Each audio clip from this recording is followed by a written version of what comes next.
Hey y'all, this is Augie from TNVC. So I wanted to give you guys a quick rundown on the different versions of the Mohawk counterweight system in the different generations. This is a question that we get pretty often. You know, there's 2 generations of Mohawk, 3 different variants, and 7 different colors. So it's kind of understandable that sometimes people are a little bit confused as to which one best suits their needs. So the most common and most universal version of the Mohawk is probably the Mohawk Mark I. So the Mohawk Mark I is pretty much a straight counterweight system. You can see here it uses 4 user configurable weights. Each of them is 4 ounces, so you can decide whether you want anywhere from 4 ounces to a full pound of counterweight.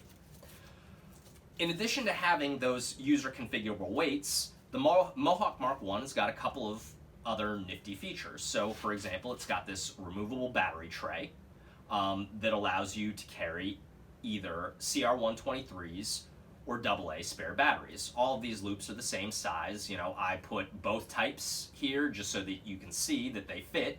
And if you choose not to use the battery tray, it's fully removable and you can use that extra space within the pouch to carry whatever you want. Bag of Skittles if you'd like. You know, so a couple of features that all Mohawks have in common is this Mohawk extension, which can be used as a platform for securely mounting IR strobes or various other different types of items that you want. It's got a full loop panel that you can Velcro things onto, but it's also got secondary retention provided by this adjustable shock cord. Another benefit of the Mohawk extension is that the addition of the Mohawk extension basically allows us to double the surface area of the Velcro used to secure the counterweight system to the helmet, which allows for a more secure attachment. You know, the TNVC Mohawk was designed by end users for end users, so a lot of us have had issues with things secured only with Velcro falling off. So not only does doubling the surface area of the Velcro allow for more secure attachment, but we've also got these secondary retention loops. And again, you can see that they're on every single Mohawk variant. And they basically allow you to use either shock cord or 550 cord to more securely attach the Mohawk to the helmet. So even if the Velcro fails, these secondary retention loops are going to keep the whole thing attached to the helmet. Also, every variant of the Mohawk has these external quick access spare battery loops. So again, you can see, same size, fit both a AA or a CR123 battery. And finally, they have these 1-wrap loops that are used for cable management. So if you have down leads coming from your PTT that you're not using, that you want to wrap up, or I've seen guys put chem lights for IFF purposes or for range safety and admin purposes. So pretty much anything that you can think of, you can secure in these 1-wrap loops. The other 2 versions of the Mohawk are the Mark II and the Mark III, both of which are designed for systems that use some sort of external power supply, some sort of external battery pack. So the Mohawk Mark II is designed for the ANVIS low-profile battery pack and other similar battery packs like the AB Night Vision ground optimized battery pack.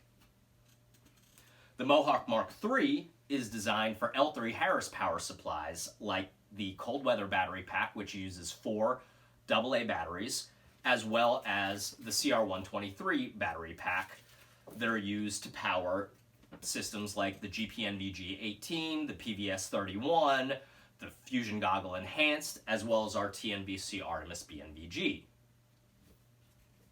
So which Mohawk should you use for which system?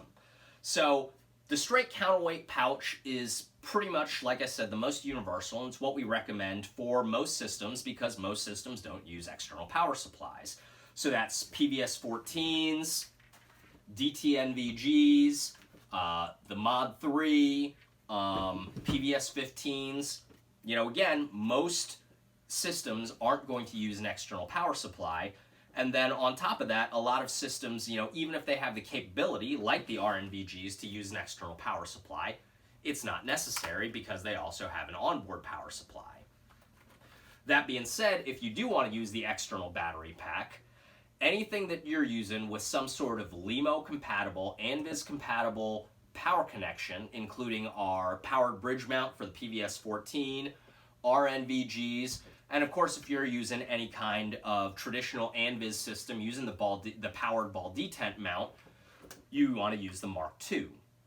Mark II is also compatible with the PVS-31 if you're using our ABCA, which is the ANVIS to BNVS cable adapter, which basically adapts the PVS-31 to be able to use the AB Night Vision low-profile battery pack. The final version is the Mark III, which, like I said, uses L3 Harris power supplies. So it's basically compatible with L3 Harris systems or any other system that uses the same kind of connection as the PVS-31, which, like I said, is a lot of the currently issued US SOCOM systems. GPN VG-18s, PVS-31, and then the Artemis BNVG, which also uses a BNVS connection. As far as the different generations of the Mohawk go, so Generation 1 has been discontinued. The primary difference between the Generation 1 Mohawk and the Generation 2 is that the Gen 1 used 1000D Cordura as its base, which, is a fantastic material, has been being used in a lot of tactical gear for a long time, but a lot of manufacturers have been moving away from the 1000D because it's extremely heavy and it's extremely bulky. Which, for a pouch like the Mohawk isn't necessarily that big of a deal. But again, it was pretty bulky, and so like a lot of manufacturers, we ended up switching the Mohawk to 500D, which is what the Generation 2 is.